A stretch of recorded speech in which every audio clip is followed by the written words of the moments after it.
पहले हमने देखा था क्या, बॉयल्स लॉ। क्या था बॉयल्स लॉ?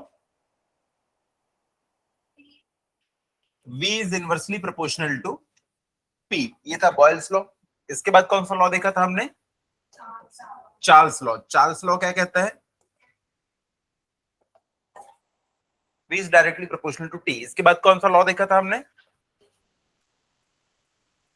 गेल-साक्स लॉ। गेल-साक्स लॉ क्या कहता है? अब हो गया किसके बारे में? P is directly proportional to T। ये तीन लॉज हमने देखे थे कल, और एक और चौथा देखा था, कौन सा था? अवोगैड्रोस लॉ, कि अगर सेम प्रेशर और सेम वॉल्यूम सेम टेम्परेचर के ऊपर फिक्स्ड वॉल्यूम आपने लिया है, तो कोई सी भी गैस ले लो, सबके मॉलिक्यूल्स क्या होंगे? सेम होंगे। अगर मैं ऐसा बोलूं कि अगर मैंने सेम प्रेशर सेम टेम्परेचर लिया है, तो इस क्लासरूम में किसी भी क्लास के बच्चे लूं मैं, सब इक्वल नंबर में ही बैठेंगे। 11th के हो चाहे 10th के हो चाहे 12th के हो, उतनी तो जगह है ना, 30 बच्चे बैठ सकते हैं, 30 बच्चे बैठेंगे। तो वैसे किसी भी गैस के सेम प्रेशर और टेम्परेचर पे अगर सेम वॉल्यूम लिया है तो सेम नंबर ऑफ मॉलिक्यूल्स होंगे। तो ये सारे लॉज हम लोगों ने पढ़ लिए थे। इसके बाद लिखिएगा नेक्स्ट आपका लॉ। नेक्स्ट आपका है Dalton's law. Dalton's law. Dalton's law. Dalton का लॉ क्या कहता है? देखो हमारा अभी यहाँ पे एटमॉस्फेयर का कुछ एक प्रेशर है, एटमॉस्फेयर का प्रेशर है, इसको मैंने नाम दे दिया P। अब यहाँ पे क्या कोई सिर्फ एक ही गैस है? यहाँ पे तो बहुत सारी गैसेस है, नाइट्रोजन है, ऑक्सीजन है, हीलियम है, कार्बन डाइऑक्साइड है, आर्गन है, सारी गैसेस का मिक्सचर है। तो जो टोटल प्रेशर होता है ना, वो हर गैस के इंडिविजुअल प्रेशर के कारण मिलके बना होता है। तो हो सकता है कि यहाँ पे इस एनवायरनमेंट में टोटल 3 टाइप की गैसेस हो, तो यहाँ का जो टोटल प्रेशर बना होगा ना, वो बना होगा pressure due to 1, pressure due to 2, pressure due to 3। 3 अलग अलग टाइप की गैसेस हैं। जैसे कि देखो, अगर मैंने इस कंटेनर में पहले सिर्फ पहली वाली गैस लिया तो उसने कितना प्रेशर दिया होगा? P1। फिर मैंने इसमें से पूरी पहली वाली गैस निकाल दी, अब मैंने इसमें दूसरी वाली गैस डाली तो इसके कारण कितना प्रेशर आया होगा? P2। अब मैंने इस गैस को निकाल दिया, अब तीसरी वाली गैस डाली, तीसरी वाली गैस डाली मैंने, तीनों को कम ज्यादा कुछ कुछ डाला होगा, इसके कारण कितना प्रेशर आया? P3। अगर मैं तीनों को इकट्ठे डाल दूं किसी कंटेनर के अंदर, तो जो टोटल प्रेशर आएगा ना, वो क्या होगा? P1 plus P2 plus P3। तो P को हम बोलेंगे टोटल प्रेशर और इसको बोलेंगे partial pressure for all the gases. ये पार्शियल प्रेशर है पहली गैस का, पार्शियल प्रेशर है दूसरी का, पार्शियल प्रेशर है तीसरी गैस का। कितना इजी है डाल्टन्स लॉ।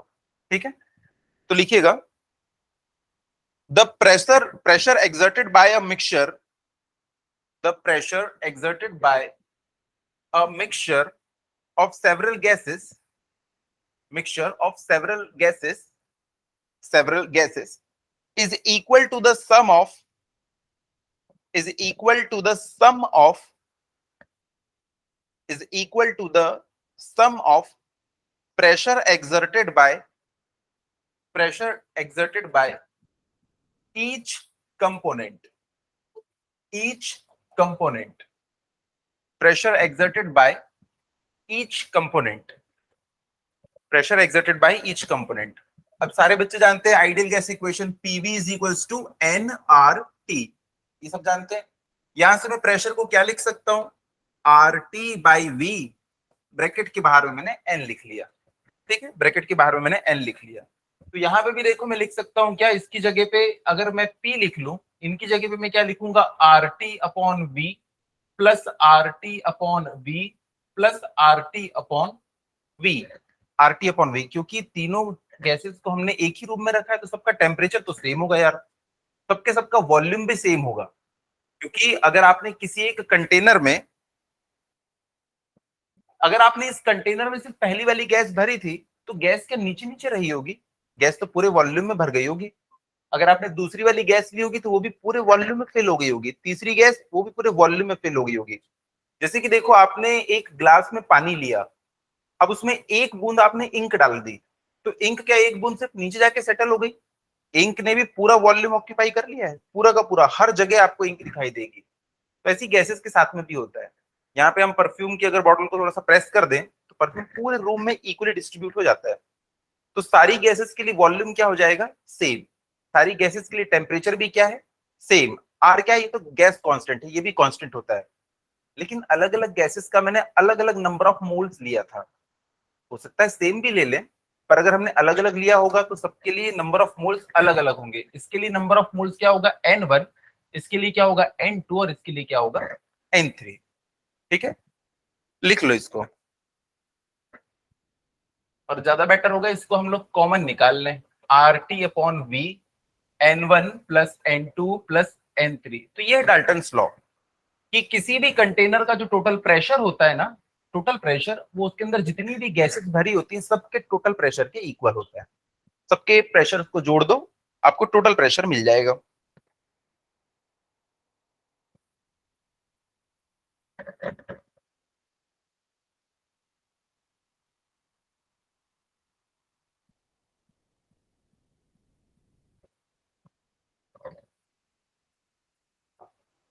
अच्छा देखो, इस क्लास का जो टोटल वजन है सब बच्चों को टोटल ऐड करने पे आ रहा है 1000 kg।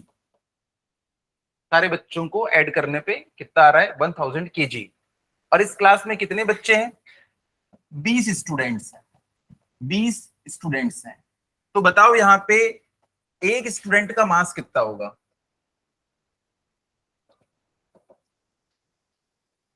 कितना होगा, 1000 डिवाइडेड बाई 20। आपने क्या किया, total mass divided by number of student. वैसे हम लोग यहाँ पे देखेंगे अभी मोलर मास। मोलर मास क्या होता है, total mass divided by number of moles, ये होता है मोलर मास। ठीक है, लिखिएगा मोलर मास। मोलर मास इसको हम कैपिटल एम से रिप्रेजेंट करेंगे, कैपिटल एम से। मास of 1 mole of substance, mass of 1 mole of substance is called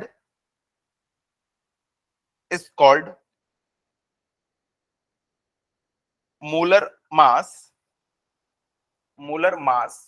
और इसी का एक और नाम है molecular weight. Molecular weight bracket में लिख लेना कैपिटल एम, मॉलिक्यूलर वेट। देखो इसको ना मैं बार बार यूज करूंगा आगे चल के, स्मॉल एम को कैपिटल एम में कन्वर्ट करने के लिए। मोलर मास, मोलर मास इसको मैं रिप्लेस किया करूंगा। ठीक है, जैसे ऑक्सीजन का मोलर मास कितना है, ऑक्सीजन O2 32, कार्बन का 12, और सल्फर का,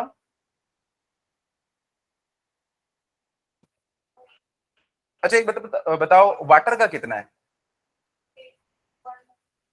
हाँ 18। क्योंकि ऑक्सीजन H2O, ऑक्सीजन एक ही है 16, और हाइड्रोजन का 1 + 1 2, कितना हो जाएगा 18।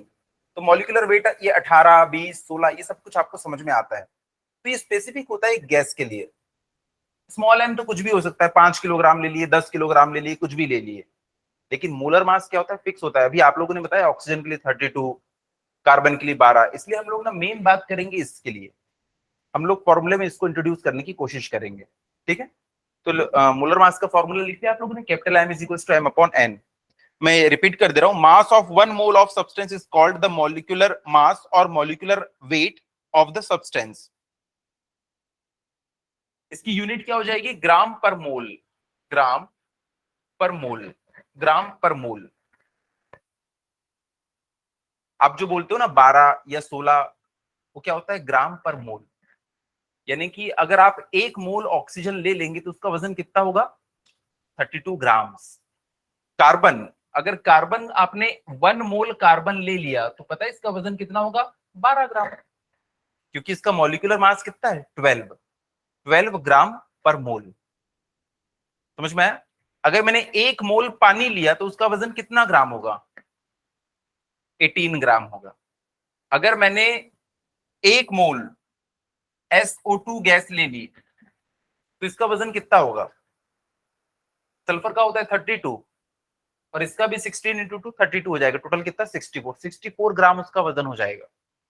ठीक है, तो एम का मतलब समझ गए, कैपिटल एम का। चलिए आगे लिखिएगा। अब इंपॉर्टेंट चीज शुरू हो रही है यहाँ से, डेरिवेशन। बहुत बहुत बहुत इंपॉर्टेंट, इसके ऊपर 5-7 स्टार लगा लेना इस डेरिवेशन के ऊपर। लिखिएगा, pressure of an ideal gas, pressure of an ideal gas. Pressure of an ideal gas. मैंने आपको रिवर्स ऑर्डर में ले जाके दिखाता हूं कि हम लोग प्रेशर कैसे निकालने वाले हैं। तो देखो हम लोग निकालने वाले हैं प्रेशर। प्रेशर को हम क्या लिख सकते हैं? Force per unit area. ठीक है, तो प्रेशर निकालने के लिए हम लोग फोर्स पर यूनिट एरिया निकालेंगे। तो सबसे पहले हमको फोर्स कैलकुलेट करना पड़ेगा। फोर्स हम लोग कैसे कैलकुलेट करेंगे? हम लोगों ने न्यूटन का सेकंड लॉ पढ़ा है, force is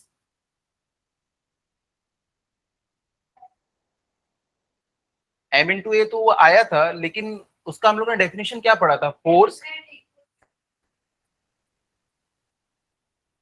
rate of change of linear momentum. Rate of change of linear momentum. तो एफ को हम लोग निकालेंगे कैसे? Rate of change of linear momentum से। Linear momentum, rate of change of linear momentum, यानी कि मोमेंटम टाइम के साथ कैसे चेंज हो रहा है। याद आ रहा है ना? मोमेंटम का फॉर्मूला क्या था? M into V, rate of change of momentum. Mass तो कांस्टेंट होता है, तो मास बाहर आ गया, डीवी अपॉन डी। क्या डीवी अपॉन डी टी क्या बन जाएगा? असलरेशन। तो F is equals to M into A, यहां से आया था। तो फोर्स क्या होता है? Rate of change of linear momentum. Torque क्या होता है? Rate of change of angular momentum. तो चीजों को घुमाता है, ये चीजों को आगे धकेलता है। तो rate of change of linear momentum क्या होता है? Force. Rate of change of angular momentum क्या होता है? टॉर्क। तो ये चीज याद रखेंगे। तो देखो यहां से हम लोग उल्टे डायरेक्शन में आपको बता रहा हूं कि हम निकालने वाले हैं। प्रेशर को हमको निकालना है। प्रेशर होता है फोर्स पर यूनिट एरिया, और फोर्स क्या होता है? प्रेशर जो होता है वो होता है फोर्स पर यूनिट एरिया, और ये जो फोर्स होता है ये होता है rate of change of linear momentum. और मोमेंटम चेंज को अभी हम लोगों को निकालना पड़ेगा। मोमेंटम चेंज हम लोग निकालेंगे अभी थोड़ी देर में। तो ऐसे रिवर्स ऑर्डर में जाएंगे और हम लोग प्रेशर तक के पहुंचने वाले हैं। ठीक है, तो हम लोग एक कंसिडर करने वाले हैं एक छोटा सा कमरा, जिस कमरे में ना total N number of molecules होंगे। और आपको पता है गैस के मॉलिक्यूल्स कभी भी एक जगह पे सेटल डाउन नहीं रहते, वो कंटिन्यूअसली रैंडम मोशन करते रहते हैं। तो क्या वो एक ही डायरेक्शन में मोशन करेंगे? हमें एक्स डायरेक्शन में जाना है? नहीं, वो तो टेढ़ा मेढ़ा कहीं भी चलते रहते हैं। तो उनकी वेलोसिटी का इक्वेशन क्या हो जाएगा? थ्री डायमेंशनल हो जाएगा। ठीक है, तो हम लोग एक कमरा यहाँ पे एज्यूम कर रहे हैं, कमरा होगा थ्री डायमेंशनल। तो देखो ये हो जाएगा हमारा एक्स एक्सिस, ये हो जाएगा हमारा वाई एक्सिस, और ये हो जाएगा हमारा जेड एक्सिस। यहाँ पे मैंने एक कमरा एज्यूम कर लिया, ये है वो कमरा।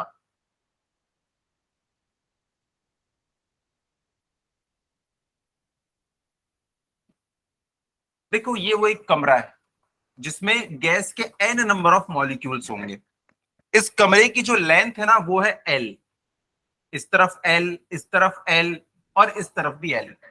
मतलब ये एक क्यूब है, इसके अंदर कितने एन नंबर ऑफ मॉलिक्यूल्स है किसी गैस के, और वो कंटिन्यूअसली मोशन कर रहे हैं, कंटिन्यू इधर से उधर भाग रहे हैं। तो किसी भी एक मॉलिक्यूल की जो वेलोसिटी होगी, किसी भी एक मॉलिक्यूल की जो वेलोसिटी होगी, अगर मैं उसको वेक्टर में रिप्रेजेंट करूं तो वो तो एक्स डायरेक्शन में भी होगी कुछ ना कुछ। जैसे ये देखो, ये सिर्फ एक्स डायरेक्शन में जा रहा है, ये सिर्फ वाई डायरेक्शन में जा रहा है, ये सिर्फ जेड डायरेक्शन में जा रहा है। लेकिन ये देखो, ये तो एक्स में भी आगे बढ़ रहा है, वाई में भी जा रहा है, और जेड में भी जा रहा है। तो इसके वेलोसिटी के कंपोनेंट एक्स वाई जेड तीनों डायरेक्शन में है। तो वेलोसिटी वेक्टर अगर सिर्फ एक्स डायरेक्शन में होता तो मैं इतना लिखता, लेकिन ये तो वाई डायरेक्शन में भी है, और वाई डायरेक्शन कंपोनेंट को हम क्या लिखते हैं? We Y. जे का मतलब होता है वाई डायरेक्शन की वेलोसिटी। जे, आई और के ये एक्स वाई जेड डायरेक्शन में मोशन को दिखाते हैं। और तीसरा क्या हो जाएगा? वी जेड इन के। तो किसी भी एक मॉलिक्यूल की हम लोग वेलोसिटी ऐसे निकाल सकते हैं। अब इसका रिजल्टेंट हमको निकालना है। रिजल्टेंट कैसे निकालते हैं? इसका मैग्नीट्यूड, किसी भी वेक्टर का मैग्नीट्यूड हम कैसे निकालते हैं? अंडर रूट वी एक्स का स्क्वायर प्लस वी वाई का स्क्वायर प्लस वी जेड का स्क्वायर। वेक्टर का मैग्नीट्यूड हम ऐसे ही निकालते हैं। कैसे? मैग्नीट्यूड जिसका निकालना है उसको बिना एरो के ऐसा लिख दिए, क्योंकि मैग्नीट्यूड लिख रहे हैं। अंडर रूट इसका स्क्वायर प्लस इसका स्क्वायर प्लस इसका स्क्वायर, हम लोगों ने किया है वेक्टर में बहुत सारा ये। तो ये आ जाएगी उसकी वेलोसिटी का एक्सप्रेशन, कि उसकी वेलोसिटी इतनी है, 5 मीटर पर सेकेंड है। 5 मीटर पर सेकेंड तो है, लेकिन एक्स में अलग है, वाई में अलग है, और जेड में अलग है।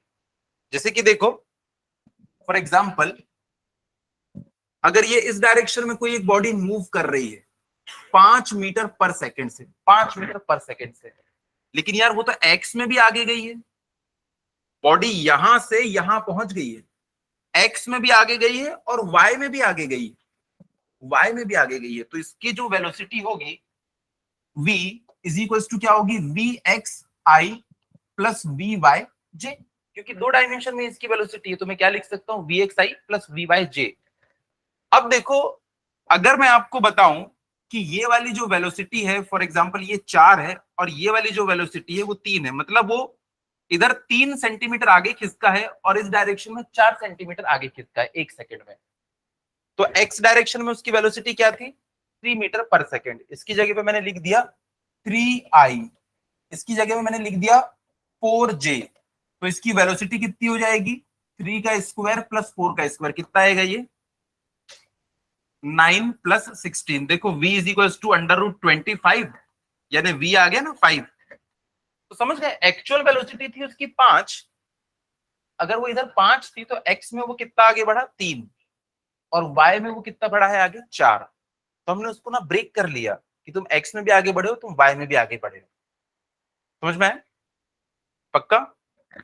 तो ये हो जाएगा उसकी वेलोसिटी का एक्सप्रेशन। तो इस मॉलिक्यूल की, इस एटम की हमने वेलोसिटी का एक्सप्रेशन लिख लिया है। अब इसके बाद चीजें और सिंपल होती जाएंगी। लिखिएगा, consider an ideal gas, consider an ideal gas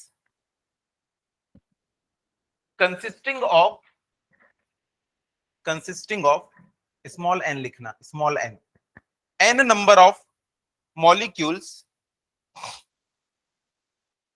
each of mass small m, each of mass m, enclosed in a cubical box, enclosed in a cubical box of side capital L, capital L।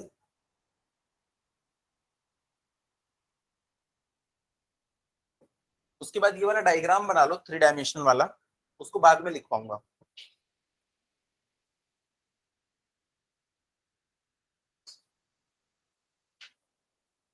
बन गया।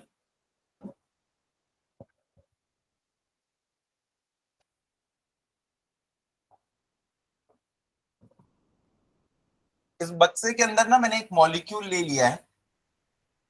ये जो molecule है ये x direction में जो motion करेगा उसकी वेलोसिटी vx कहलाएगी, y डायरेक्शन की इसकी वेलोसिटी vy कहलाएगी, और z डायरेक्शन की इसकी वेलोसिटी क्या कहलाएगी, vz कहलाएगी। भाई वो तीनों में से किसी भी डायरेक्शन में और तीनों में एक साथ मूव कर सकता है।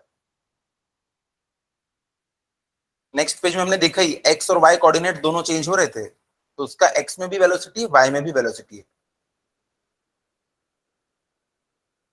तो ये 3 कंपोनेंट बना लिया मैंने, x direction, y direction, z direction. तो इसकी टोटल जो वेलोसिटी हो जाएगी वो हो जाएगी ये। लिखिएगा आगे, नंबर 1, इंस्टेंटेनियस वेलोसिटी। हम लोग को पहुंचना है प्रेशर तक के, लेकिन प्रेशर के लिए सबसे पहले हमको क्या निकालना पड़ेगा, चेंज इन मोमेंटम। मोमेंटम क्या होता है, मास इनटू वेलोसिटी। तो वेलोसिटी से हम शुरुआत कर रहे हैं, वेलोसिटी आ जाएगी तो हम मोमेंटम निकाल लेंगे, मोमेंटम आएगा तो उससे हम फोर्स निकाल लेंगे, फोर्स आएगा तो उससे प्रेशर निकालेंगे। ठीक है। Instantaneous velocity, any molecule of gas moves with velocity, any molecule of gas moves with velocity, इसको लिखना वेक्टर v, बस इतना ही लिखना, वेक्टर v, v के ऊपर arrow, v in any direction, in any direction मतलब x y z कहीं पे भी मूव कर सकता है वो। तो नेक्स्ट लाइन में लिखना vector v is equals to vxi plus vyj plus vzk। उतना लिखने के बाद लिखना hence magnitude of velocity, hence magnitude of velocity। तो वेलोसिटी का मैग्नीट्यूड आप ऐसे निकाल सकते हैं, v is equals to under root vx का स्क्वायर प्लस vy का स्क्वायर प्लस vz का स्क्वायर। आप दुनिया के किसी भी वेक्टर का मैग्नीट्यूड निकाल सकते हैं, अंडर रूट और उसके कंपोनेंट का स्क्वायर। अब यहां से हमारा अजम्पशन चालू होगा, ड्यू टू रैंडम मोशन। देखो ये हमारा एजम्पशन है, भैया वो रैंडमली मूव कर रहा है, तो हमारा एजम्पशन ये है कि वो जितनी स्पीड से x डायरेक्शन में जा रहा है उतनी स्पीड से y डायरेक्शन में जा रहा होगा, उतनी स्पीड से z डायरेक्शन में जा रहा होगा। ये हमारा एजम्पशन है। चीजों को सिंप्लीफाई करने के लिए ये हमने एजम्पशन लिया है। कि तीनों में डायरेक्शन में उसकी वेलोसिटी क्या है, सेम है भैया। तो मैं ऐसा भी तो लिख सकता हूं, v is equals to under root V x का स्क्वायर प्लस वी एक्स का स्क्वायर प्लस वी एक्स का स्क्वायर, 3 बार। तो v इज इक्वल्स टू क्या आ जाएगा, अंडर रूट 3vx का स्क्वायर। यहां से मैं क्या लिख सकता हूं, v square is equals to 3vx का स्क्वायर, और vx का square is equals to v का स्क्वायर डिवाइडेड बाई 3। छोटा v बनाना है इसको, छोटा v वेलोसिटी के लिए छोटा v, बाद में वॉल्यूम के लिए हम लोग बड़ा v लेंगे, इसलिए छोटा v बनाना वेलोसिटी के लिए, छोटा v। नहीं बनाए होगे तो अभी से छोटा v बनाना शुरू कर दो, समझ में आ जाएगा बाद में, छोटा v।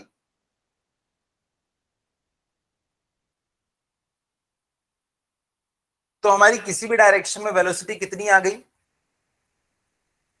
v upon under root 3v बोल सकते हैं इसको, एक्स वाई जेड डायरेक्शन में। अगर मैं vx पूछूं कितना है, तो आप लोग क्या लोगे, दोनों साइड स्क्वायर रूट ले लोगे, तो v अपॉन अंडर रूट 3, ये आ गई हमारी वेलोसिटी। अब देखो, हो गया यहां तक की।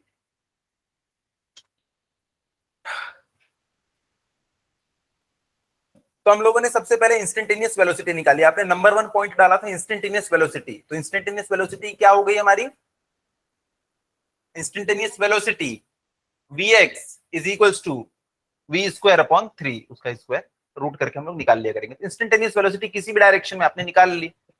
अब देखो हम लोग क्या निकालने वाले हैं, अब हम लोग ये निकालने वाले हैं, ये देखो, ये जो हमारा बक्सा था ना, उसको मैं आपको साइड से दिखा रहा हूं, अब 3D में नहीं दिखा रहा हूं, साइड व्यू दिखा रहा हूं इसका। ये जो मॉलिक्यूल है, देखो देखो देखो, ये जो मॉलिक्यूल है वो अभी यहां पे, थोड़ी देर के बाद मैंने बोला कि ये जाके टकराएगा कहां, यहां पे टकराएगा, उसके बाद वापस यहां आएगा, और उसके बाद वापस से यहां आएगा। तो देखो इस पोजीशन पे, इस पोजीशन पे आके वो 2 बार टकरा रहा है। पहले आया वो इधर टकराया, यहां से यहां तक का मोशन मैंने काउंट नहीं किया, मैं शुरुआत कहां कर रहा हूं, यहीं से टकरा के ये उस साइड गया, तो इसकी वेलोसिटी किस डायरेक्शन में, उस डायरेक्शन में। उसके बाद वापस से आके टकराएगा और फिर से वेलोसिटी किस डायरेक्शन में हो जाएगी, उसी डायरेक्शन में। एक साइकिल इसने कंप्लीट किया, एक साइकिल इसने कंप्लीट किया। तो देखो एक साइकिल जब ये कंप्लीट कर रहा है, या जब यहाँ पे टकरा रहा है, जब ये इस डायरेक्शन में जा रहा था, तब इसकी वेलोसिटी क्या थी, vx, एक ही डायरेक्शन में ना ये थी, तो इसके डायरेक्शन, इस डायरेक्शन में इसकी जो वेलोसिटी थी वो थी vx। लेकिन जैसे ही वो टकराएगा वो इस डायरेक्शन में आएगा, अब वेलोसिटी कितनी हो जाएगी इसकी, हाँ, minus vx, very good, minus vx, क्योंकि वेलोसिटी अब अपोजिट डायरेक्शन में हो गई। क्या किसी बच्चे को ये डाउट नहीं आया, सर टकराने के बाद तो वेलोसिटी कम हो जानी चाहिए। हमने कल एक एजम्पशन लिया था कि हम जितनी भी कोलिजन है सबको क्या मानेंगे, इलास्टिक, कितना बार भी टकराए उसकी वेलोसिटी कम नहीं होनी है। तो इस डायरेक्शन में गया तो vx सेम उसी स्पीड से अब उस डायरेक्शन में जाएगा, तो वेलोसिटी कितनी हो जाएगी उसकी, माइनस vx, माइनस vx। तो देखो ये माइनस vx वापस से टकरा के जब वो यहाँ पे दोबारा आएगा, जब ये दोबारा आएगा तो इसने कितनी लेंथ को कवर कर लिया, ये है l, यहां से वो यहां गया और उसके बाद वापस वो यहां पे आया, इसने कितनी लेंथ को कवर किया, इसने 2l लेंथ को कवर किया। टोटल डिस्टेंस इसने कितनी कवर किया, 2l, और इसकी स्पीड कितनी थी, vx, इसकी स्पीड कितनी थी vx, 2x distance, 2l distance को इसने कवर किया, और इसकी वेलोसिटी कितनी थी x। तो हम लोग टाइम पीरियड निकाल सकते हैं कि इसने कितना टाइम लिया होगा दो कंसेक्यूटिव टक्कर के बीच में। 2 बार टकराएगा ये, 2 बार टकराएगा, उसके बीच ही कितनी डिस्टेंस को कवर करेगा। देखो अभी तो वो यहीं पे है, वो इधर गया और वापस से इधर आया, तब तो 2 टक्कर होगी। ये आ रहा था अभी, इसको हम काउंट नहीं करेंगे, पुराना साइकिल। इसने जैसे ही इसको टच किया, पहली टक्कर, इधर गया, वापस से इधर आके दोबारा नॉक किया, तो 2 टक्कर के बीच में टाइम कितना लगेगा इसको, वो निकालना है हमको। डिस्टेंस कितनी कवर किया इसने, l प्लस l, और उसकी वेलोसिटी क्या है, हमेशा vx है। तो हमको डिस्टेंस भी पता है और हमको वेलोसिटी भी पता है, हमको डिस्टेंस भी पता है 2l और वेलोसिटी भी पता है vx। आपको एक फॉर्मूला पता है, velocity is equals to displacement upon time. तो इसने डिस्टेंस कितनी कवर किया, स्पीड निकाल रहे हैं हम लोग, इसने डिस्टेंस कितनी कवर किया है 2l, और इसकी वेलोसिटी कितनी है Vx, तो इतनी टाइम लगेगा इसको। दो कंसेक्यूटिव कोलिजन्स के बीच का टाइम पूछता है आपको एग्जाम में। दो कंसेक्यूटिव टक्कर, आपने क्या किया, सर को इधर मारा, वापस उधर गए और वापस आके सर को इधर मारा। आपने डिस्टेंस कितनी कवर करी है, 2l, और आपकी वेलोसिटी क्या थी पूरे मोशन के दौरान, vx। तो velocity is equals to distance upon time, या speed is equals to distance upon time. Distance थी 2l, उसमें लगा टाइम t, यही टाइम t हमको निकालना है। तो vx हमने पहले ही कैलकुलेट करके रखा हुआ है, तो हम लोग टाइम पीरियड निकाल सकते हैं दो कंसेक्यूटिव कोलिजन्स के बीच का। तो नंबर 2 लिखिएगा, time during time during time during consecutive collisions, यानी एक के बाद एक वाला कोलिजन, एक के बाद एक वाला कोलिजन। कंसेक्यूटिव का मतलब होता है जैसे हम दरवाजा नॉक करते हैं ऐसे करके, एक बार इसने टच किया, इधर आया, फिर वापस से इधर गया, तो इसने दो बार उस डिस्टेंस को कवर किया ना। लिखिएगा, the distance travelled by molecule, the distance travelled by molecule in two consecutive collisions is equals to 2l, is equals to 2l. Two consecutive collisions is 2l. Therefore, time taken is equals to, क्या हो जाएगा, जितनी भी इसने distance cover किया और जो भी इसकी वेलोसिटी, जितनी भी इसने डिस्टेंस कवर किया डिवाइडेड बाय इसकी वेलोसिटी। 50 किलोमीटर दूर जाना है और तुम्हारी स्पीड है 25, तो कितना टाइम लगेगा, 2 घंटा। तो हमने क्या किया, डिस्टेंस को स्पीड से डिवाइड कर दिया, टाइम मिल गया हमको, तो ये हमको टाइम की वैल्यू मिल गई। क्या इतना क्लियर है, पक्का? चलिए इसके बाद नेक्स्ट लिखिएगा, change in momentum, change in momentum,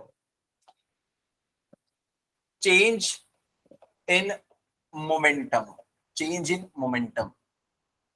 तीसरा पॉइंट है, देखो हमारा ये मॉलिक्यूल इस डायरेक्शन में जा रहा था, इसकी वेलोसिटी कितनी, इसका मोमेंटम कितना था, m इंटू वी एक्स। लेकिन जैसे ये टकराएगा, अभी देखो इसका मोमेंटम इस पॉइंट पे m इंटू वी एक्स है, इस पॉइंट पे भी m इंटू वी एक्स, ना मास चेंज हो रहा है ना वेलोसिटी चेंज हो रही है, यहाँ पे भी ना मास चेंज हो रहा है ना वेलोसिटी चेंज हो रही है। लेकिन जैसे ये टकराएगा, अब क्या होगा, ये इस डायरेक्शन में जाना शुरू कर देगा। अब इसका मास m, लेकिन वेलोसिटी कितनी हो गई, vx। तो चेंज इन मोमेंटम, मोमेंटम क्या होता है, मास इनटू वेलोसिटी। तो यहां से मैं लिख सकता हूं change in momentum is equals to, कितना आ जाएगा, M we X minus minus of M we X. ये माइनस क्यों आया, माइनस, तो चेंज इन मोमेंटम कितना आ जाएगा, चेंज इन मोमेंटम 2mvx, छोटा v बनाना। तो चेंज इन मोमेंटम आप लोगों ने निकाल लिया। अब 5 की स्पीड से बॉल उधर फेंके, वापस से 5 की स्पीड से बॉल इधर आ गई, चेंज इन मोमेंटम कितना होगा, m into V minus m into minus V, क्योंकि वेलोसिटी की डायरेक्शन चेंज हो गई है। तो चेंज इन मोमेंटम हमारा आ गया, आप लोगों ने टाइम भी निकाल चुका है।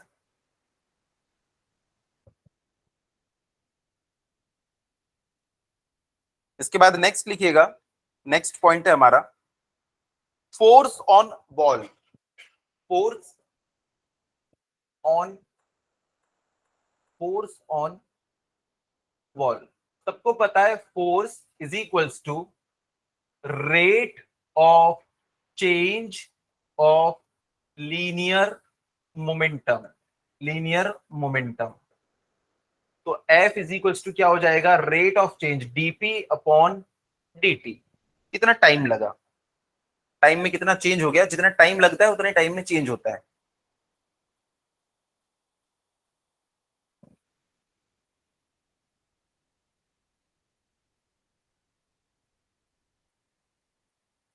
ठीक है, तो F is equals to change in momentum कितना आया, 2 into m into v x upon total time कितना लगा था अभी, 2l अपॉन वी एक्स। 2 से 2 कट जाएगा और F इज इक्वल्स टू हमको क्या मिलने वाला है, m v square x upon l. बड़ी इंपॉर्टेंट डेरिवेशन है।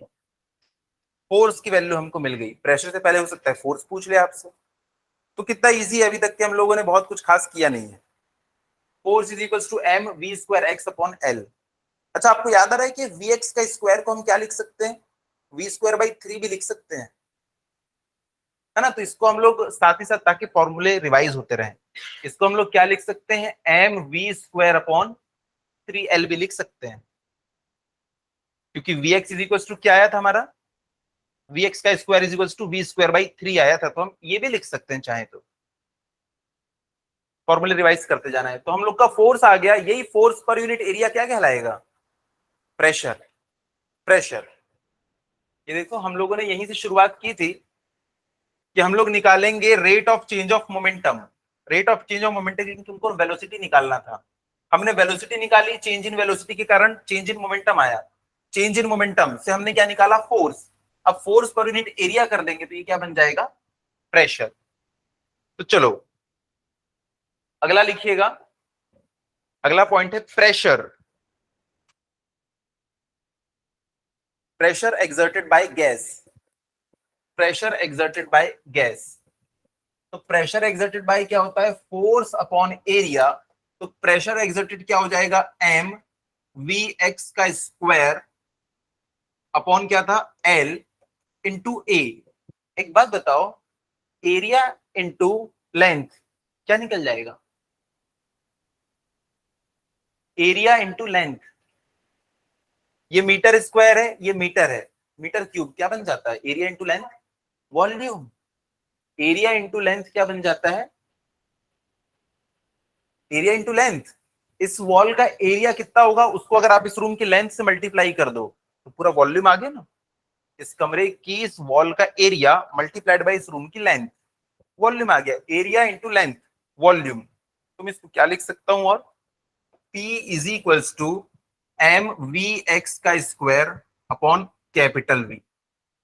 बार बार बोल रहा था ना छोटा वी लिखो, छोटा वी, अब यहाँ बड़ा वी आ गया। यहाँ पे बड़ा वी क्या है, वॉल्यूम। तो प्रेशर का फॉर्मूला आ चुका है हमारे पास में, m we x upon v x square upon we.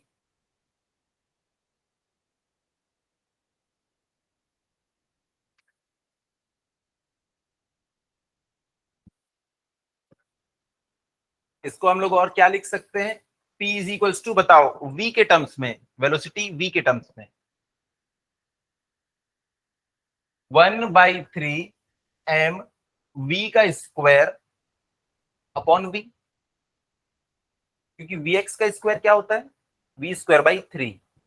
तो v स्क्वायर बाई 3 के टर्म्स में हम लोगों ने इसको लिख लिया। तो ये भी इसको लिखने का एक तरीका है। तो प्रेशर आपको ये लिखा रहेगा और बोलेगा इसको प्रूव करके बताइए, इसको डिराइव कीजिए, या बोल देगा प्रेशर एक्सर्टेड बाय गैस का फॉर्मूला डिराइव कीजिए। तो यहां तक के हमको आना है।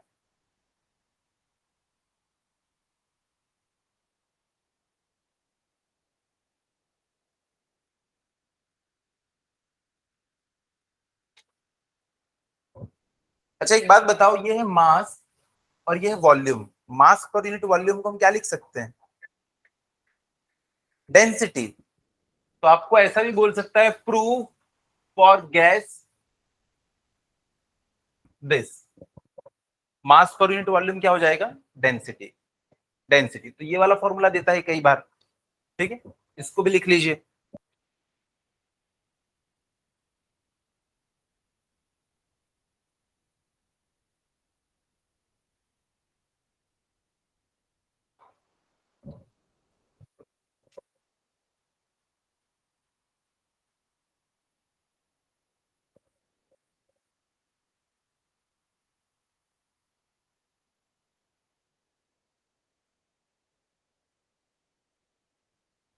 ठीक है, अब इस वाली इक्वेशन में देखो, अगर मैं ऐसा लिखूं P is equals to 1/3 m v का स्क्वायर अपॉन वी। ये प्रेशर किसके कारण आ रहा है, due to one molecule. One molecule, एक एक मॉलिक्यूल का मास ही तो हमने m लिया था, उसी की वेलोसिटी को हम लोग स्टडी कर रहे थे। तो प्रेशर एक्सर्टेड बाय क्या है, वन मॉलिक्यूल।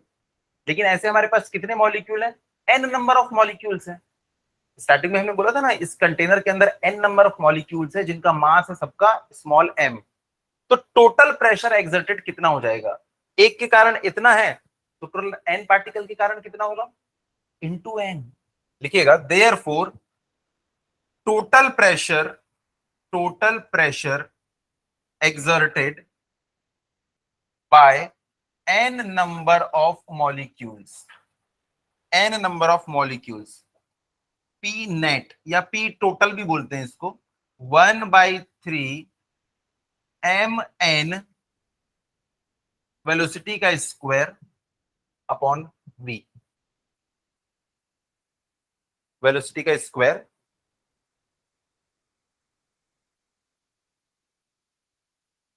Upon v।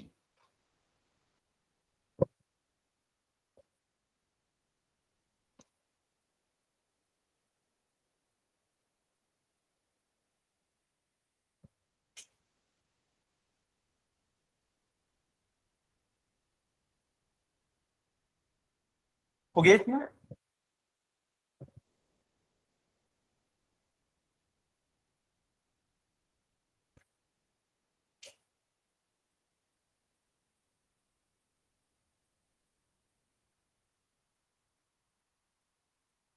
इसके बाद आगे देखो, इसमें हम और कुछ कुछ चेंजेस करते हैं।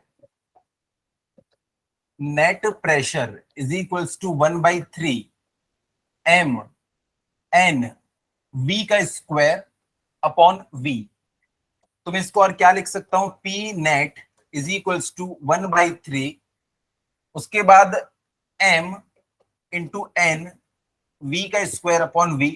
अगर मैं इसको n से मल्टीप्लाई और n से डिवाइड कर दूं तो कोई समस्या? कोई समस्या नहीं। n से मल्टीप्लाई और n से मैंने डिवाइड कर दिया तो p net is equals to 1/3 m n divided by v, एक और n into v square upon n। बस इसको मैंने इसके नीचे ले आया, बाकी सब कुछ एज इट इज लिख दिया। अब देखो, ये n नंबर ऑफ मॉलिक्यूल्स को हमने v स्क्वायर से मल्टीप्लाई किया है, v स्क्वायर से।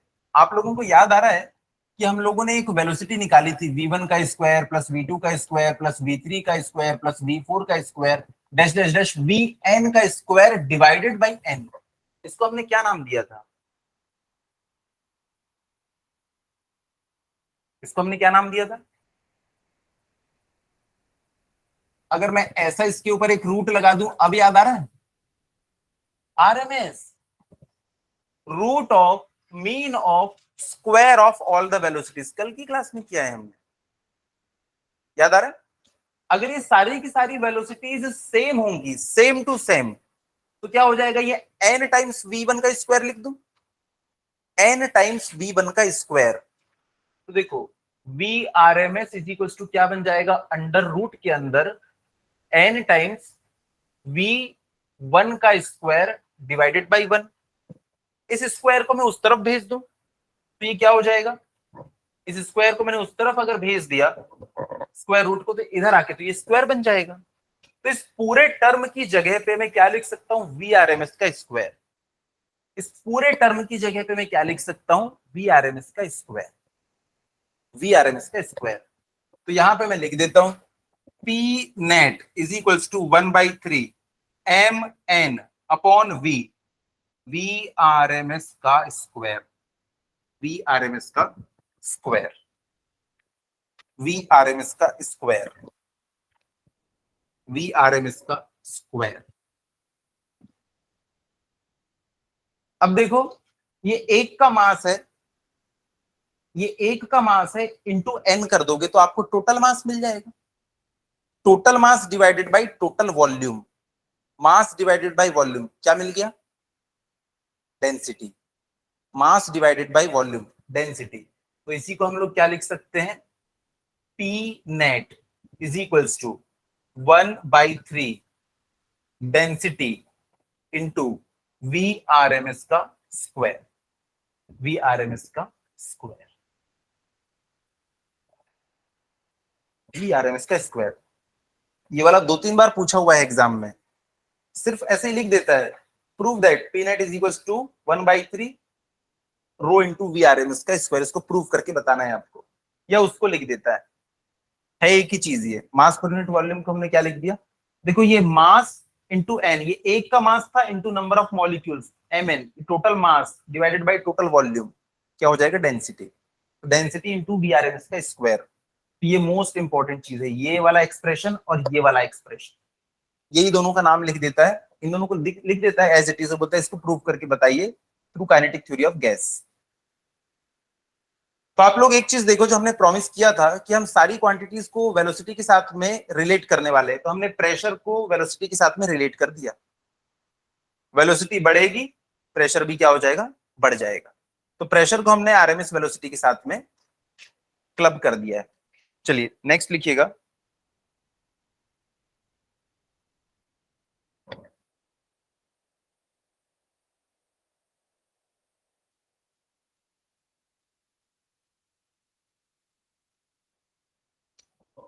नेक्स्ट लिखिएगा total kinetic energy. Total kinetic energy,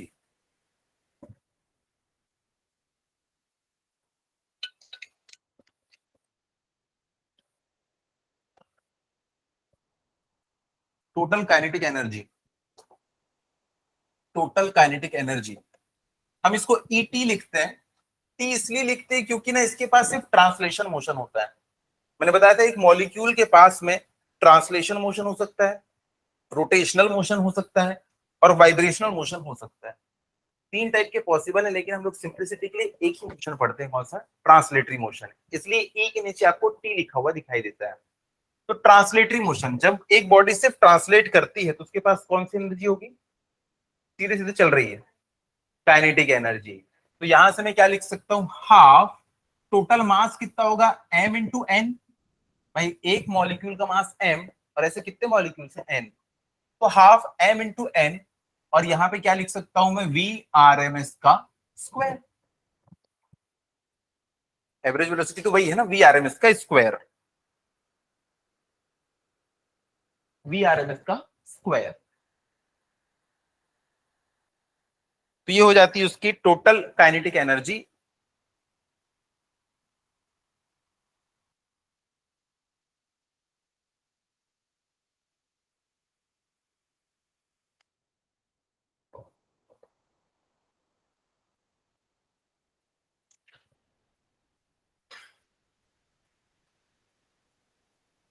इसके बाद में लिख लेना kinetic energy of volume we, पूरे के पूरे वॉल्यूम की है, क्योंकि हमने पूरा का पूरा मास ले लिया है ना। पूरा का पूरा मास लेना मतलब पूरा का पूरा वॉल्यूम लेना, टोटल वॉल्यूम के लिए है ये।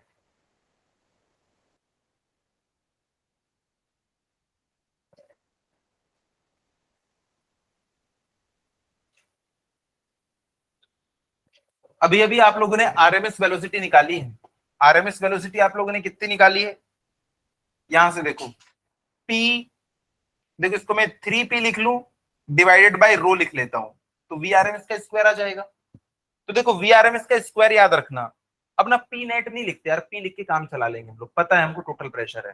तो मैं लिख लेता हूं 3p upon rho, 3p upon rho, 3p upon rho, e t is equals to 1/2 3p upon rho. तो इसी को मैं क्या लिख सकता हूं, e t is equals to, अगर ये m इंटू एन है तो मैं बोल सकता हूं कि टोटल मास, टोटल मास को हम किससे डिनोट कर लें,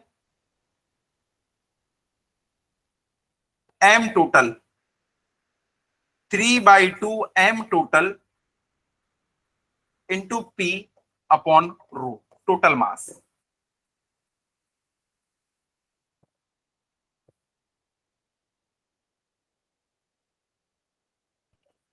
अच्छा एक बात बताओ, डेंसिटी क्या होती है, total mass divided by total volume. तो मैं इसको क्या लिख सकता हूं,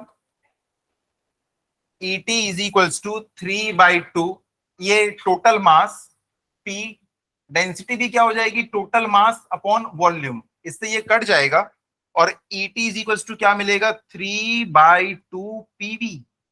वाह वाह वाह वाह वाह, 3/2 पीवी। तो टोटल एनर्जी कितनी हो जाएगी, 3/2 पीवी। आपको ये वाला एक्सप्रेशन याद रखना है, ये वाला 3/2 पीवी। तो देखो टोटल एनर्जी को हमने आरएमएस वेलोसिटी के साथ साथ प्रेशर के साथ में भी रिलेट कर दिया है।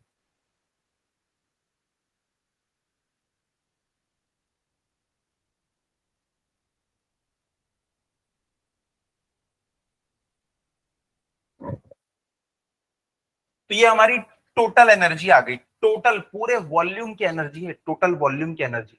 अगर मैं आपसे पूछूं पूरे वॉल्यूम की एनर्जी नहीं चाहिए मुझको, मुझे एनर्जी चाहिए पर यूनिट वॉल्यूम। जैसे इस पूरे के पूरे कमरे के पास एनर्जी 100 जूल की और इसका वॉल्यूम कितना है 10 मीटर क्यूब, तो पर मीटर क्यूब एनर्जी कितनी होगी 100 डिवाइड बाई 10। आप टोटल वॉल्यूम से डिवाइड कर देंगे। तो नेक्स्ट देखो ये टोटल एनर्जी है, इसको अगर आपने वॉल्यूम से डिवाइड कर दिया तो आपको एनर्जी पर यूनिट वॉल्यूम मिल जाएगी। तो लिखिएगा नेक्स्ट इसमें star point, energy, energy per unit volume. मुझे पता है थोड़ा सा बोरिंग हो जाता है यहाँ पे, बट क्या करें, आपको पढ़ना है समझना है। पहली दूसरी तीसरी बार में थोड़ा सा टफ लगता है, लेकिन जब आप बार बार गॉन थ्रू होते हैं ना तो चीजें फिर रिटेन करने लगती है दिमाग में। एनर्जी पर यूनिट वॉल्यूम कितना हो जाएगा ये ईटी अपॉन टोटल वॉल्यूम, यानी कि 3/2 PV/V। इसको मैं नाम दे देता हूं ईवी, यानी कि एनर्जी पर यूनिट वॉल्यूम। ये कितना हो जाएगा 3/2 P। Oh my God, energy per unit volume किस पे डिपेंड कर रही है, प्रेशर के ऊपर। आपको प्रेशर पता है तो आप एनर्जी पर यूनिट वॉल्यूम का ऐसे ही बता सकते हैं, सिर्फ प्रेशर से 3/2 से उसको मल्टीप्लाई कर दो, आपको एनर्जी पर यूनिट वॉल्यूम मिल जाएगी। सोचो इस कमरे का प्रेशर आपको पता है, अगर आप उसको 3/2 से मल्टीप्लाई कर दो तो इस कमरे के गैस की जो एनर्जी है वो आपको पता चल गई 3/2 से बस मल्टीप्लाई करते हुए। अब मुझे टोटल कमरे की चाहिए तो टोटल कमरे से वॉल्यूम से मल्टीप्लाई कर दो, टोटल एनर्जी मिल जाएगी। तो energy per unit volume 3/2 P, सिर्फ प्रेशर के बूते पे हम बता सकते हैं एनर्जी कितनी होगी। इसके बाद लिखिएगा आइडियल गैस, अगला टॉपिक है। अब ये प्रेशर वाला टॉपिक हमारा खत्म हो गया, प्रेशर को हमने डिराइव करके दिखा दिया, प्रेशर को हमने डिराइव करके दिखा दिया। मैं एक पेज में बता रहा हूं कि हमने प्रेशर को कैसे डिराइव किया था, ताकि आप लोग उसको कनेक्ट कर सको। प्रेशर को हमने कैसे डिराइव किया था, हम लोगों ने ये देखा कि ये जो मॉलिक्यूल है ना, ये एक्स डायरेक्शन में जा रहा है वी एक्स से, वाई डायरेक्शन में जा रहा है वी वाई से, और इस डायरेक्शन में जा रहा है वी जेड वेलोसिटी से। तीनों डायरेक्शन में इसका मोशन है। तो हमने लिख दिया जो इसकी वेलोसिटी होगी वो कितनी हो जाएगी वी एक्स का स्क्वायर प्लस वी वाई का स्क्वायर प्लस वी जेड का स्क्वायर। फिर हमने अपने कन्वीनियंस के लिए मान लिया कि ये तीनों आपस में क्या है, इक्वल है। तो v इज इक्वल टू में क्या लिख सकता हूं 3vx का स्क्वायर, या यहां से हमारे पास में आ गया क्या vx का square is equal to v square by 3।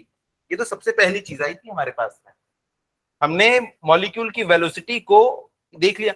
एक बात बताओ, उसकी जो वेलोसिटी है वो 3 पार्ट में ब्रेक होने वाली है, तो तीनों को क्या क्या मिलेगा 1/3 1/3 1/3। देखो एक्स डायरेक्शन में भी 1/3, वाई डायरेक्शन में भी 1/3, जेड डायरेक्शन में भी 1/3 सेम मिलेगा। तो ये हमारे पास आ गया था।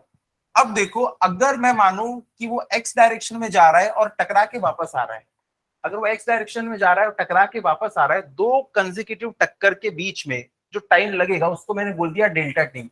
ये डेल्टा टी टाइम क्या होगा, टोटल वो डिस्टेंस जो कवर करेगा। तो इस कमरे में दो टक्कर मारना है, यहां से टक्कर मार के आधे रास्ते से आके टक्कर नहीं मारेगा, वो टक्कर मारेगा उस दीवार पे जाएगा और वापस आके इधर टक्कर मारेगा। तो 2 बार इस कमरे को वो पार करने वाला है।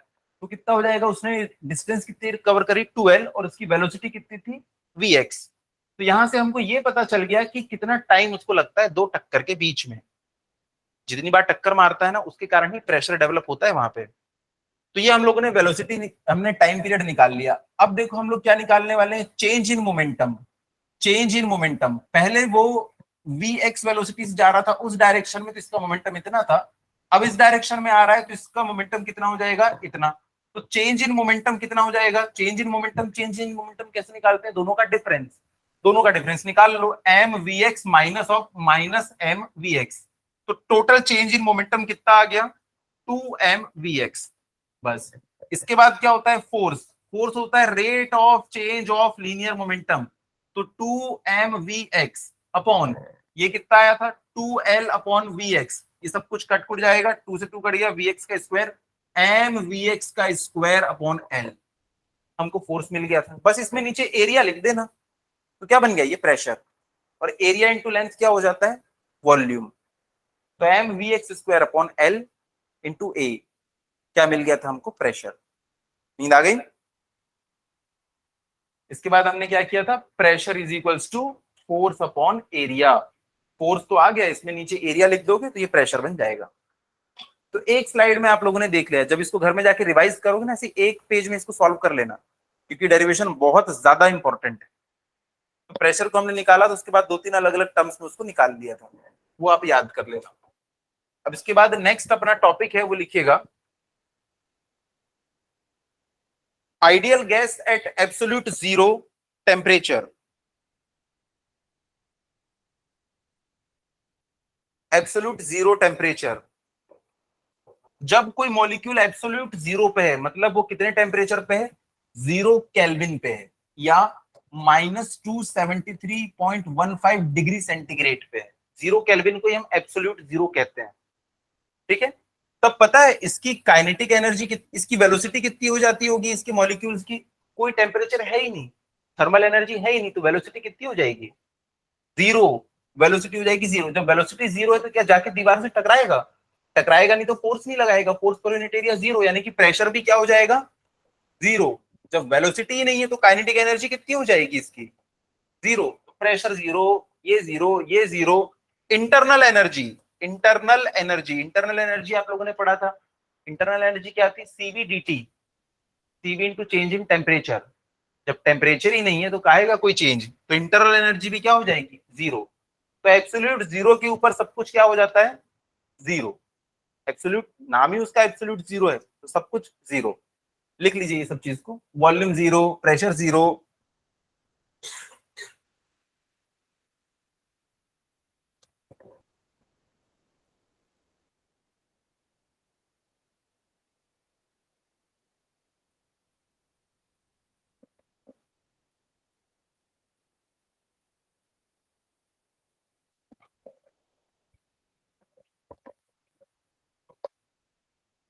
इसके बाद लिखिएगा different type, different speeds of gas molecules. अलग अलग टाइप की स्पीड हमको यहाँ पे पढ़ना पड़ता है। अभी थोड़ी देर पहले आपने देखा था एक आरएमएस वेलोसिटी थी, फिर हम एक एवरेज वेलोसिटी पढ़ेंगे। ऐसी अलग अलग टाइप की वेलोसिटीज रहती हैं, तो उनका फॉर्मूला बस हमको देखना है, डीप में नहीं जाना है। देखिएगा different speeds of gas molecules, different speeds of gas molecules. Number 1, average speed oblique velocity, speed oblique velocity. Average कैसे निकालते हैं हम लोग? अच्छा देखो, हम लोग ना यहाँ पे, मैं अभी डिस्क्लेमर दे दे रहा हूँ, हम लोग 3 टाइप की वेलोसिटी पढ़ने वाले हैं। एक हम लोग पढ़ने वाले हैं आर एम एस वेलोसिटी, दूसरी हम लोग पढ़ने वाले हैं कौन सी? एवरेज वेलोसिटी, और तीसरी हम लोग क्या पढ़ने वाले हैं? Most probable velocity. 3 टाइप की स्पीड पढ़ने वाले हैं। आपको ये पूछेगा बताओ इसमें सबसे ज्यादा कौन सी होती है, उसके बाद कौन सी होती है, और उसके बाद कौन सी होती है। तो यहां से जो मैंने सीक्वेंस लिखा है ना, इसी सीक्वेंस में वेलोसिटीज होती है। सबसे ज्यादा कौन सी होती है? आरएमएस, उसके बाद एवरेज, और उसके बाद मोस्ट प्रोबेबल। हम लोग इसको कैसे याद करेंगे? Ram, RMS, average, most probable. तो अब बोलोगे? अभी भी भूलोगे? अब कभी नहीं भूलोगे। जय श्री राम। ठीक है, तो इससे हमको याद रहेगा। तो सबसे पहले हम लोग क्या देखने वाले हैं? Average velocity. सबसे इजी है, v1 plus v2 plus v3 divided by vn, n number of molecule से। एवरेज कैसे निकालते हैं? इस क्लास के बच्चों के मार्क्स का एवरेज निकालना है, आप सबको जोड़ के डिवाइड कर दोगे नंबर ऑफ स्टूडेंट। लिखिएगा सबसे पहले एवरेज वेलोसिटी,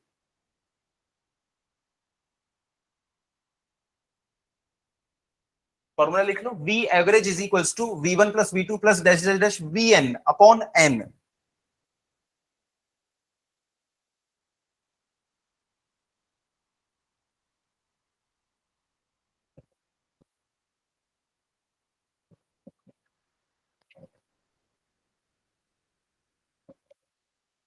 v एवरेज, कई बार इसी को ना, कभी कभी इसको मीन भी बोल देता है। मीन कितना हो जाएगा? ये v1 plus v2 plus v3 plus dash dash vn upon n। Vn upon n। उसके बाद लिखिएगा RMS वेलोसिटी ऑफ मॉलिक्यूल्स।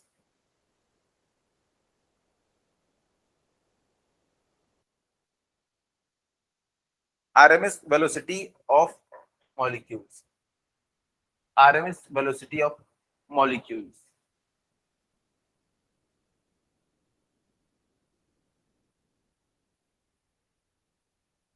यहां पे देखो हमने एक फॉर्मूला लिखा था P is equals to 1/3 rho VRMS का स्क्वायर। ये वाला फॉर्मूला दिख रहा है। हमने P नेट को क्या बोला था, P लिखा करेंगे, तो VRMS का फॉर्मूला क्या हो जाएगा, √3P अपॉन रो। इस फॉर्मूले को याद रखना है, इस फॉर्मूले को याद रखना है। अभी बताओगे आप लोग कितना हो जाएगा, VRMS is equals to √3P upon rho. ये फॉर्मूला याद रखना है, √3P upon rho, √3P upon रो।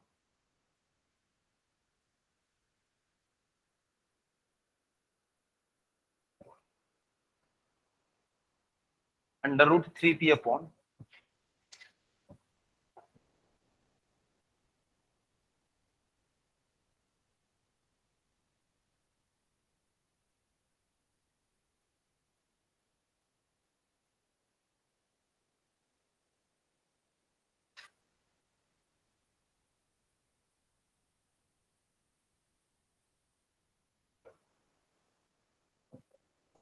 देखो हम सब जानते हैं पीवी इज इक्वल्स टू क्या होता है, nRT। तो यहां से प्रेशर को मैं क्या लिख सकता हूं, nRT अपॉन वी। देखो मैंने प्रेशर को रिप्लेस कर दिया nRT अपॉन वी। और डेंसिटी क्या होता है, मास पर यूनिट वॉल्यूम। डेंसिटी क्या होता है, मास पर यूनिट वॉल्यूम। तो यहां से मैं वी से वी को काट देता हूं तो क्या बचेगा, 3nRT अपॉन एम। और आप लोग जानते हैं molecular weight is equals to क्या होता है, m/n। m/n। तो देखो वहां पे हमको क्या दिख रहा है, उल्टा दिख रहा है n/m। तो क्या हो जाएगा वहां पे 1/m लिख सकते हैं हम लोग। तो इसी को मैं क्या लिख लूंगा, √3RT अपॉन कैपिटल M। ठीक है, मॉलिक्यूलर वेट। तो एक फॉर्मूला ये भी, फॉर्मूले याद रखना है, कोई चारा नहीं है इसके अलावा, याद रखना ही पड़ेगा। तो पहला फॉर्मूला हमने ये देखा आरएमएस का, दूसरा फॉर्मूला ये देखा 3RT अपॉन कैपिटल M। जहां पे कैपिटल M क्या है, आप लोग लिख लिया करो, ये मॉलिक्यूलर वेट है करके। मैंने कैसे निकाला उससे ज्यादा जरूरी है ये formula.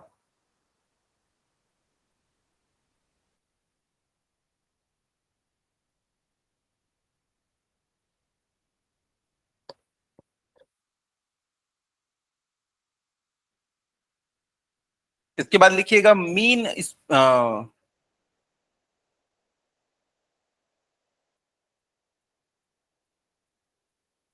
Most probable speed. Most probable speed. Most probable speed, इसमें इक्वल टू करके लिखिएगा वी मोस्ट प्रोबेबल √2P/रो। √2P/रो, ये सब एक्सपेरिमेंटली कैलकुलेट किया गया है। तो इसका हमको डायरेक्ट फॉर्मूला लिखना है, वो तो हम लोगों ने प्रूव किया था अभी, इसको डायरेक्ट लिखना है, √2P अपॉन रो।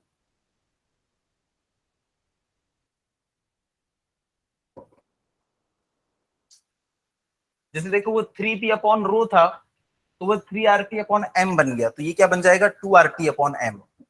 इसको हम लोग और क्या लिख सकते हैं, 2RT upon m. 2RT upon m, 2RT upon m, 2RT upon m. उसके बाद लिखिएगा स्टार पॉइंट।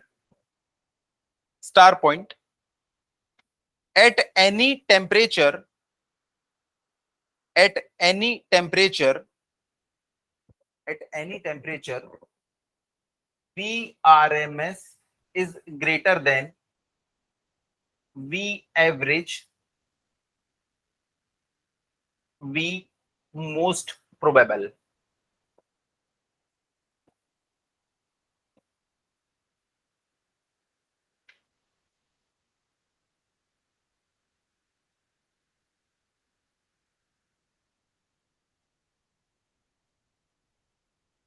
उसके बाद हमने 3 टाइप की वेलोसिटी देख ली। चौथी हमको एक देखना है velocity of sound in gas. देखिएगा नंबर 4 है ना, velocity of sound in gas, velocity of sound in gas, velocity of sound in gas. याद आ रहा है क्या velocity of sound in gas क्या लिखा था हमने यहाँ पे? नहीं नहीं नहीं, याद करो न्यूटन ने बताया था, फिर उसको ठीक किया था लाप्लास ने। पूरा हमने डेरिवेशन भी किया है। अंडर रूट, अरे पेज नहीं पलटना है। पी अपॉन रो, ये तो न्यूटन ने बताया था, इसको करेक्ट किया था लाप्लास ने। Gamma P upon rho, Laplace ने बताया था गामा भी आएगा।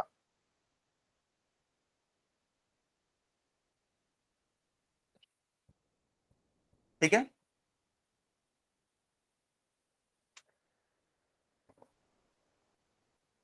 इसको मैं क्या लिख सकता हूं? और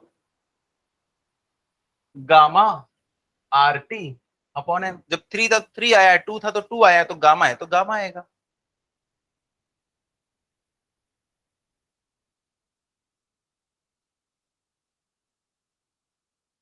ठीक है, तो यहीं पे हम लोग रोकते हैं। इसके बाद हमको कल सबसे इंपॉर्टेंट चीज पढ़ना है इसकी, जो कि एग्जाम में आने का सबसे ज्यादा चांस होता है।